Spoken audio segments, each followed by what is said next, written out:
Welcome back to my channel. तो मैं आज आपको 11 अक्टूबर के द हिंदू के एनालिसिस में क्या क्या पढ़ना है ये बताने वाली हूँ। चलिए देखते हैं।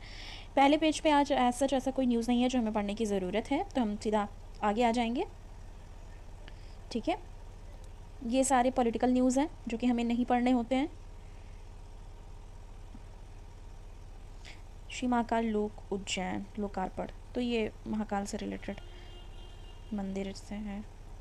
वो तो हमें आज पढ़ना कहाँ से है, हम पहले ये देखेंगे। ठीक है, तो आगे आएंगे। ये आगे हम अब यहाँ पे हमें ये वाला पढ़ना है, building resilient mineral supply chain.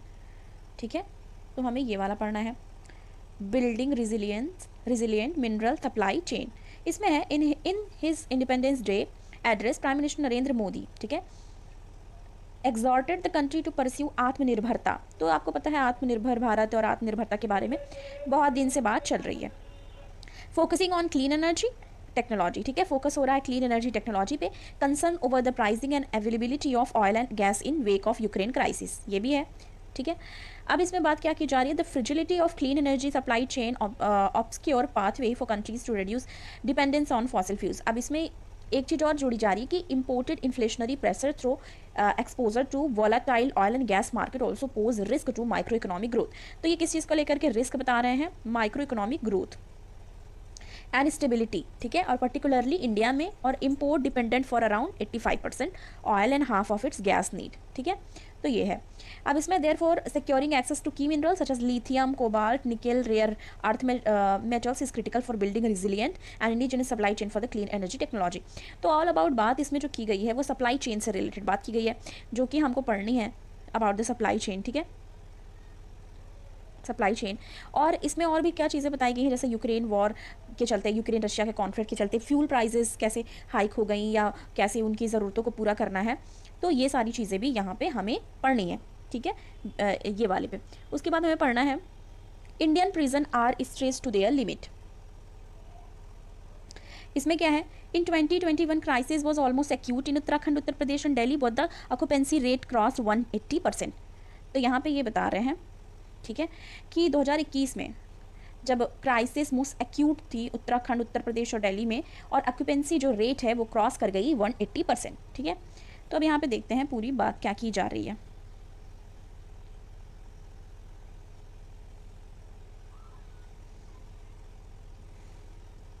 ठीक है, तो यहाँ पे हम देखेंगे। इसमें बात है the over crowded and under staff prison of India. जो ओवर क्राउडेड और under staff prison of India है में है, उनकी बात की जा रही है। इसमें है टेबल एंड चार्ट, ये जो है वो शो कर रहा है वेरियस प्रिजन रिलेटेड स्टैटिस्टिक्स को। ठीक है, स्टैटिस्टिक्स को। सोर्स ये है कहाँ से, नेशनल क्राइम रिकॉर्ड ब्यूरो, यानी कि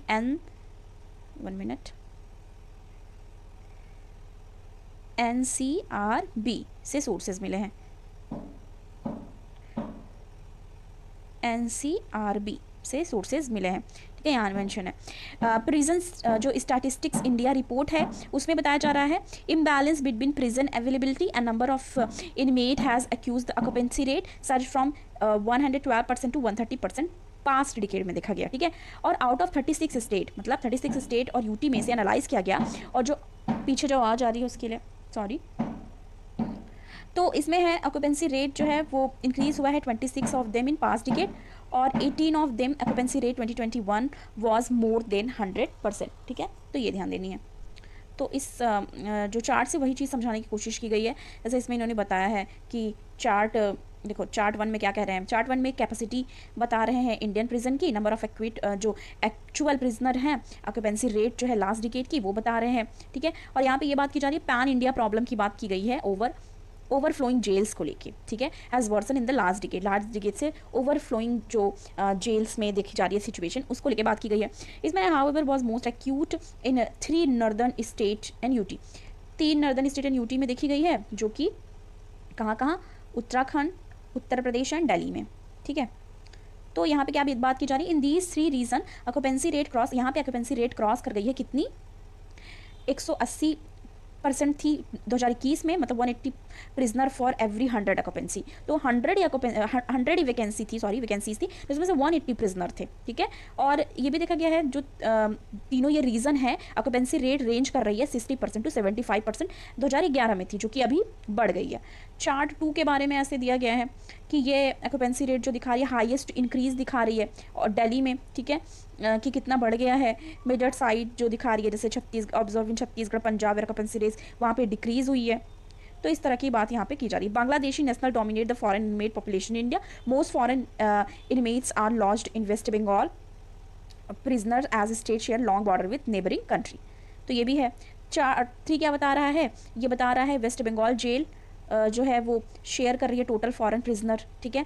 ये बताया जा रहा है state has consistently remained above 30%, ठीक है। तो ये है। वैकेंसीज की बात करो, while on the one hand jail are overflowing और the other vacancies are prisoner officer are alarming high in some state. तो मतलब ये जो चार्ट बने हैं, ठीक है, तो वो जैसे देखो चार्ट 1 है ये, ठीक है। तो बता रहे हैं नंबर ऑफ प्रिजनर कितने हैं, प्रिजन कैपेसिटी कितनी है, ऑक्यूपेंसी रेट कितनी है। नंबर 2 में स्टेट वाइज बता रहे हैं, ठीक है, कि जैसे देखो दिया है उत्तर प्रदेश, फिर जम्मू कश्मीर, बिहार, वेस्ट बंगाल, इस तरीके से। चार्ट 3 में क्या बता रहे हैं कि परसेंट ऑफ बांग्लादेशी अंडर जो ट्रायल प्रिजनर है वो कितने हैं, और percent of foreign inmates West Bengal से कितने हैं।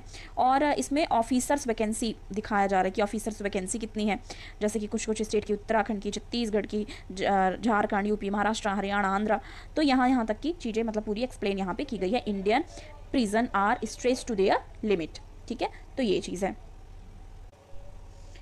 इसके बाद आ जाएंगे सीधा पेज नंबर 11 पे, ठीक है।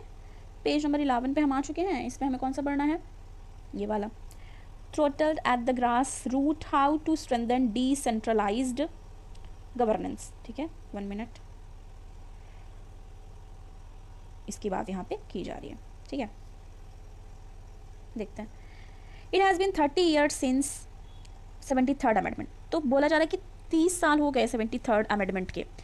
अब हमें याद रखना है कि 73rd अमेंडमेंट एक्ट जो आया था वो किससे रिलेटेड था, वो था पंचायती राज से रिलेटेड। और ये एम लक्ष्मीकांत में स्टार्टिंग के ही चैप्टर्स में मेंशन है, याद रखना है। एम लक्ष्मीकांत में स्टार्टिंग के ही चैप्टर में ये चीज़ मेंशन है, ठीक है। 73rd अमेंडमेंट एक्ट, उसमें क्या बताया जाता है, 3 टियर पंचायती राज की बात की गई है सिस्टम की, विलेज पे। कहाँ पे बात की गई, किस लेवल पे, 3 टियर की बात की गई है। एक है विलेज, इंटरमीडिएट और डिस्ट्रिक्ट लेवल पे। 3 लेवल पे बात की गई है, विलेज पे, इंटरमीडिएट पे और डिस्ट्रिक्ट लेवल पे, ठीक है। और 73rd अमेंडमेंट एक्ट जो है वो पंचायती राज सिस्टम की बात करता है, ये याद रखना है, ठीक है। अब न्यूज़ में भी आ गया है, बाकी हम लक्ष्मीकांत में स्टार्टिंग के ही चैप्टर्स में आपने पढ़ी लिया होगा अभी तक, तो उसमें मेंशन है। This article by TR Raghunandan on September 9, 2019 talk about the failing of decentralisation and what be done to revitalise gram sabha and local government. अब यहाँ पे बात किसकी की जा रही है, ग्राम सभा की और लोकल गवर्नमेंट की, ठीक है। तो इसमें बात की जा रही है डेमोक्रेटिक डिसेंट्रलाइजेशन की, जो बेयरली अलाइव है इंडिया में over 25 years after 73rd and 74th constitutional amendment act, ठीक है। जो मैंडेट करता है, एस्टैब्लिश करता है पंचायत एंड म्यूनसिपैलिटीज़ को। तो पंचायत कौन सा हुआ, 73rd पंचायत है, ठीक है, और 74 है म्यूनसिपैलिटीज़, याद रखनी है। लक्ष्मीकांत में स्टार्टिंग में ही मेंशन है, स्टार्टिंग के ही चैप्टर्स में है ये। इलेक्टेड लोकल गवर्नमेंट्स, ठीक है, developed range of power and responsibility and made them accountable to the people for their implementation. Very little and actual progress has been made in this direction. मतलब little जैसे बता रही बहुत ही कम, जैसे very little and actual progress जो है वो इस डायरेक्शन में देखा गया है। Local government remain hamstrung and ineffective. जो लोकल गवर्नमेंट है वो इनइफेक्टिव रहा। Mere agent to do bidding of higher level government. Democracy has not been enhance in spite of about 32 lakh people, ठीक है। Representative being elected to them every 5 year. जो representative हैं वो हर 5 साल पे इलेक्ट किए जाएंगे with greater expectations and fanfare. तो ग्रेटर एक्सपेक्टेशन होगी और फैन फेयर्स पे ये चीज़ की जाएगी। ग्राउंड रिपोर्ट को भी देखो, फिर वीडियो बहुत लंबी होगी, सॉरी।